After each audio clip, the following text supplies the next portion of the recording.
بسم اللہ الرحمن الرحیم۔ السلام علیکم۔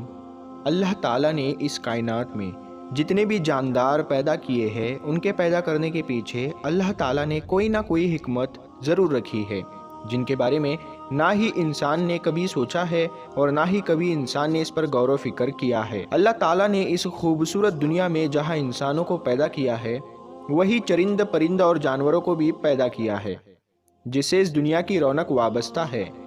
ان کے پیچھے بھی اللہ تعالیٰ کی ایک حکمت ہے۔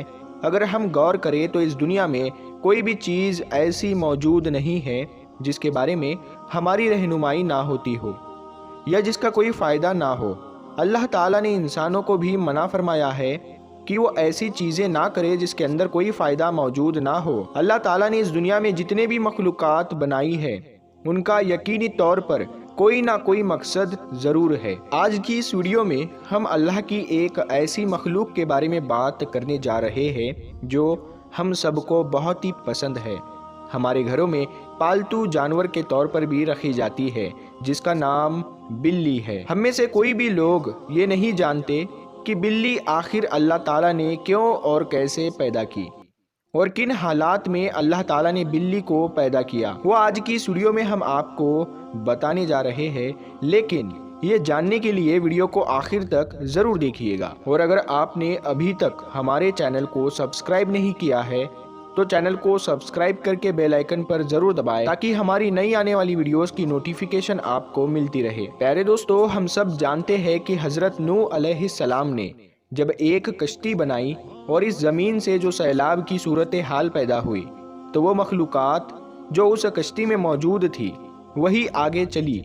جو لوگ اس کشتی میں نہیں آئے ان کا انجام بہت برا ہوا۔ وہ مخلوقات جو اس کشتی میں موجود تھی ان کی نسل آگے چل سکی۔ وہی جانور جو اس کشتی میں موجود تھے وہ آج ہم دیکھتے ہیں۔ اس سے پہلے بہت سی مخلوقات ایسی تھی جو اس دنیا میں موجود تھی، لیکن جب حضرت نوح علیہ السلام نے کشتی بنائی اور جو جانور کے جوڑے اس کشتی میں آ گئے ان کی نسل ہی آگے چل سکی تھی۔ پیارے دوستو، حضرت نوح علیہ السلام کی کشتی میں چوہے بھی بہت موجود تھے، اور چوہے نے اس کشتی میں بہت زیادہ بچے بھی دیے تھے جو حضرت نوح علیہ السلام کو بہت زیادہ تنگ کرنا شروع کر دیے تھے۔ حضرت نوح علیہ السلام نے خدا سے اس کی شکایت کی تو حضرت جبرائیل علیہ السلام نے حضرت نوح علیہ السلام سے کہا کہ اے نوح، شیر کی پشت پر ہاتھ پھیرو۔ تو حضرت نوح علیہ السلام نے ایسا ہی کیا تو شیر کو چھینک آ گئی اور اس کی ناک سے 2 سوراخوں سے 2 نر اور 2 مادہ بلیاں نکل کر گری، جنہوں نے حضرت نوح علیہ السلام کی کشتی میں موجود تمام چوہوں کا صفایا کر دیا۔ یعنی کہ بلی کا وجود اس وقت پیش آیا جب کشتی میں حضرت نوح علیہ السلام کو چوہوں نے بہت زیادہ تنگ کرنا شروع کر دیا، تو انہوں نے اللہ تعالیٰ سے شکایت کی تو اللہ تعالیٰ نے اس وقت ان کو پیدا کیا۔ یعنی کہ بلیوں کو اس وقت پیدا کیا، ان کی تخلیق اس وقت ہوئی۔ دوستو، اس حوالے سے ہم آپ کو بتائیں کہ اللہ تعالیٰ نے جانوروں کے بھی کچھ حقوق و فرائض رکھے ہیں۔ ان کے ساتھ انسان کو پیار محبت کے ساتھ پیش آنا چاہیے۔ بلیوں کے حوالے سے بھی کہا جاتا ہے کہ بلیوں کو مارنا نہیں چاہیے، ان کے ساتھ ایسا سلوک نہیں اختیار کرنا چاہیے جو ہمارے معاشرے میں بلیوں کے ساتھ کیا جاتا ہے، یعنی کہ ان کو بہت زیادہ مار بھی دیا جاتا ہے۔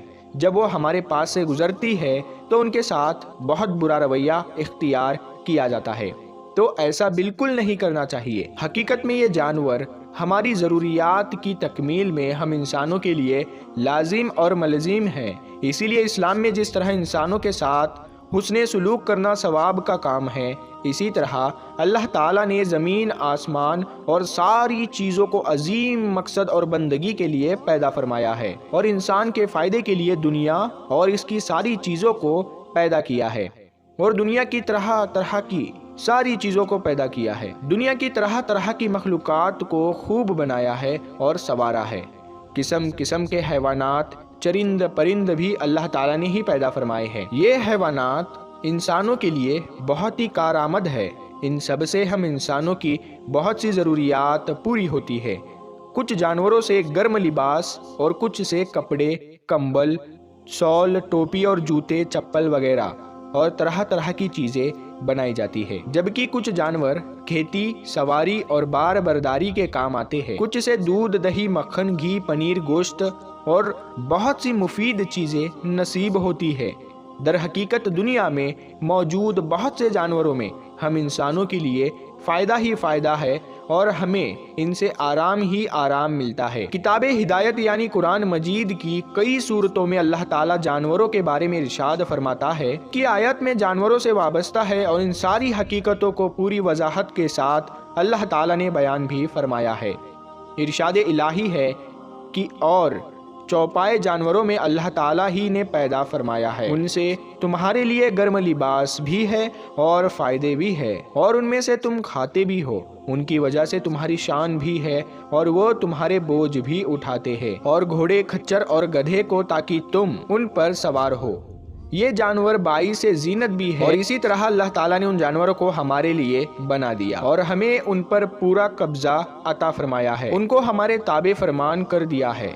دنیا میں موجود سارے حیوانات اللہ تعالیٰ کی ہی مخلوق ہے۔ دنیا میں ان کا وجود اللہ تعالیٰ کی قدرت اور حکمت کا جیتا جاگتا ثبوت ہے، دوسری طرف اللہ تعالیٰ کی رحمت اور نعمت کا نشان ہے اور ہم انسانوں کے لیے سہولت اور زینت کا باعث ہے۔ اللہ تعالیٰ نے مختلف اہم موقعوں پر ان بے زبان مخلوقات سے بڑے بڑے کام لیے ہیں اور ان سے اپنی قدرت متعلقہ کا یقین اور اہتمام ہم انسانوں کو ان جانوروں کے ذریعے عام امور کی تعلیم دی ہے۔ حقیقت میں یہ جانور ہماری ضروریات کی تکمیل میں ہم انسانوں کے لیے لازم و ملزم ہے، اور اسلام میں جس طرح انسانوں کے ساتھ حسن سلوک کرنا ثواب کا کام ہے، اسی طرح جانوروں، پرندوں اور چوپائیوں کے ساتھ بہتر سلوک کرنا اجر و ثواب کا کام ہے۔ قرآن اور سنت میں اس سلسلے میں بہت سی روشنی تعلیمات اور واضح ہدایت موجود ہے، چنانچہ اللہ تعالیٰ نے ان تمام جانوروں کو بھی ہم انسانوں ہی کی طرح جماعت اور گروہ قرار دیا ہے۔ چنانچہ ارشاد الہی ہے کہ زمین کے جانور اور ہوا کی چڑیا بھی تمہاری ہی طرح ایک امت ہے، اس بنا پر یہ جانور بھی رحم اور کرم کے، شفقت اور ہمدرد کے مستحق ہے، اور ان جانوروں کی حقوق کا تذکرہ قرآن مجید کے مختلف صورتوں میں ملتا رہتا ہے۔ قرآن مجید کی آیت میں موجود ہے اور اس بارے میں مختلف واقعات بھی ہمیں ملتے رہتے ہیں حضور اکرم صلی اللہ تعالیٰ علیہ وسلم کی زندگی سے بھی، جس سے ہمیں معلوم ہوتا ہے کہ جانوروں کی کتنی اہمیت ہے۔ ایک حدیث شریف میں ہے کہ ایک صحابی نے کہا کہ اے اللہ کے رسول، میں بکری ذبح کرتا ہوں، مجھے اس پر رحم آتا ہے، تو آپ صلی اللہ تعالیٰ علیہ وسلم نے فرمایا کہ اگر تم بکری پر رحم کرتے ہو تو اللہ تعالیٰ تم پر رحم فرمائے گا۔ ایک اور حدیث میں ان جانوروں کے ساتھ اچھا سلوک کرنے کا حکم دیا گیا ہے۔ آپ صلی اللہ تعالیٰ علیہ وسلم نے دور جہالت میں جانوروں کے ساتھ رائج تمام ظالمانہ برتاؤ پر سخت تنقید کی اور سنگ دلی اور بے رحمی کے تمام طور طریقے کو بالکل مٹا دیا۔ تو دوستو، آج کی اس ویڈیو میں بس اتنا ہی۔ ہم امید کرتے ہیں ہماری آج کی یہ معلومات آپ کو اچھی لگی ہوگی۔ اگر ویڈیو پسند آئی ہو تو ویڈیو کو لائک کرے، شیئر کرے اور ہمارے چینل کو سبسکرائب کر لے۔ تو دوستو، ہم ملتے ہیں پھر ایک نئی ویڈیو کے ساتھ، تب تک کے لیے السلام علیکم، اللہ حافظ۔